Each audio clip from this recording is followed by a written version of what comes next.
Immerse yourself in the profound insights offered by Father Chuck Belmonte as he delves into daily reflections on various gospel passages from the Bible. July 17th, Wednesday. What about tattoos? In the past, some people disliked tattoos because they viewed them as defacements, a form of body modification that detracted from natural beauty. Aesthetically, I must admit I agree. The prevalence of tattoos, especially among women, is something I find particularly unattractive. Aesthetics should not dictate ethics. When considering the permanent and real mutilation that individuals undergo, whether through contraceptive, sterilization, or gender-based genital mutilation, I am less inclined to criticize tattoos. Yet, there is another type of permanent marking. The three sacraments, baptism, confirmation, and holy orders, imprint a spiritual character on the soul that cannot be erased. Consequently, these three sacraments are unrepeatable.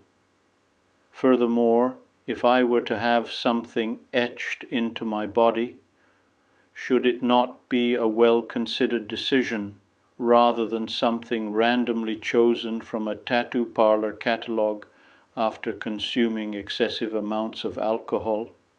If I am going to carry a tattoo on my skin for several decades, should it not express something vital about my identity?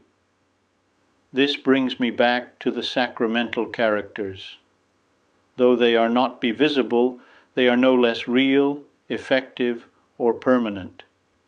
Yet how many Catholics take their sacramental characters as seriously as they do a Mandarin character, such as He Ping, which they tattoo on their bodies? Sacramental characters, after all, entail a lifelong role within the body of Christ, being a child of God, a soldier of Christ, and an alter Christus. For instance, the baptismal character is why a Catholic marriage must be a sacrament, and any attempt to marry outside the Church, without dispensation of form, is no marriage. Maybe we can draw a parallel from that old tattoo.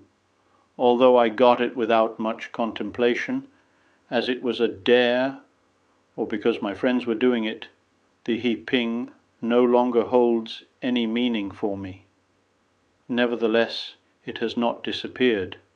The fading and wrinkling ink remains, even if I no longer attribute the same significance to it as I did in my 20s.